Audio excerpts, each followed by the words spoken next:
Congratulations, congratulations.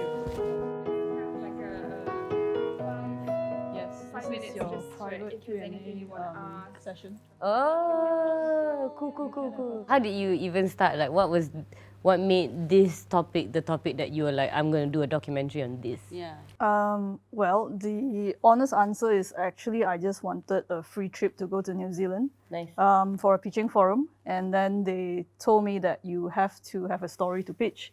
So I interviewed Asri for one of R.AGE video, and after I pitched it, the festival director actually walked up to me and said, if you are serious about making the film, I'll be interested to produce. I think that's where everything really kicked off, Hi, football, hey, kick off, hey. I think also, I just felt so strongly about this team that this story had to be feature-length and it had to be in a cinema. It can't be in the TV or anywhere else. Also, what I really enjoyed about the film is that, like, Malaysians, we are so obsessed with trying to make a Malaysian film, right? Yeah. But I felt like this film was really very, even though it's about a Malaysian national team, it wasn't very like in your face about Malaysian.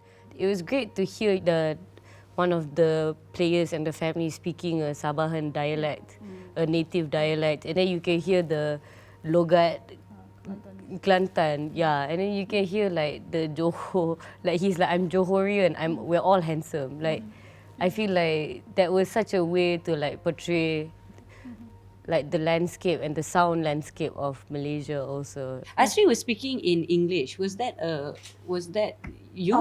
No, I told them they can speak anything they like. And he wanted to speak English, and I think his English actually improved over filming because he got to practice with the film crew. Yeah, I think my bahasa also improved over the filming. Yeah, because when I met them, they said, "Wow, your bahasa is so teruk." Yeah, understood. Because we are all stuck in our own tempurungs, right? And only when we're forced into it, boleh lah, BM aku power siut sebenarnya, or English aku actually cool.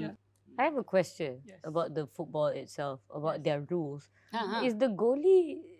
Yes, good. The goalkeeper is not blind. The goal, not at all. There's a guy behind the goalkeeper. We call it a goal guide.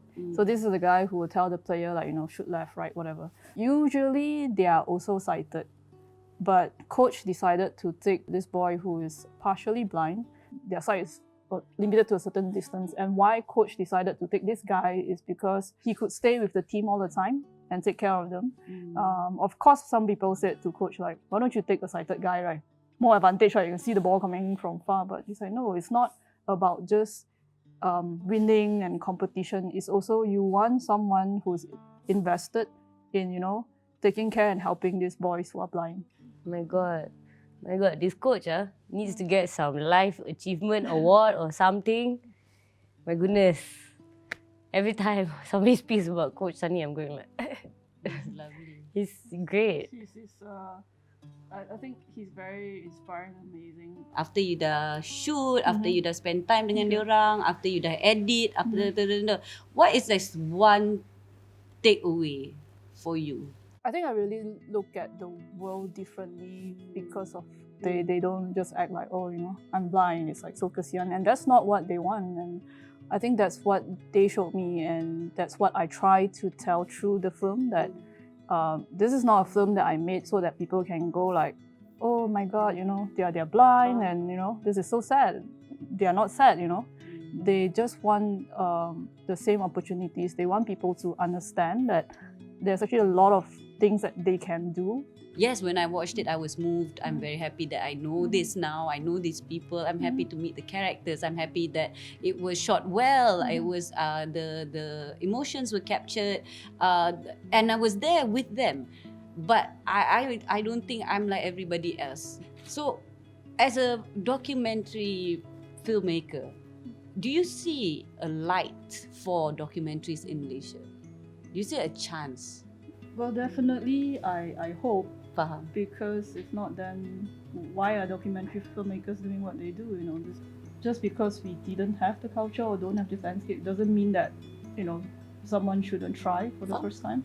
Yeah, and I think in the recent years, I mean, even last year, we did have another feature doc come out, and I mean, for me, I feel it can change. So Yes, so kind of, benda yeah. ni yang saya curious dan saya kagumlah dengan awak pasal you berani to do something like this. You know, so it's really cool. It's really cool. Dan terima kasih. Terima kasih kerana berani. Thank you. Hai, Assalamualaikum. Saya Sharifah Amani Saya Sharifah Aleysha. dan kami sebahagian daripada pasukan Sharifah Sisters. Kami betul-betul menggalakkan sokongan yang sepenuh-penuhnya untuk pasukan bola sepak orang buta Malaysia. Dengan menonton filem Eye on the Ball di pawagam terdekat dengan anda. Ya, Malaysia boleh.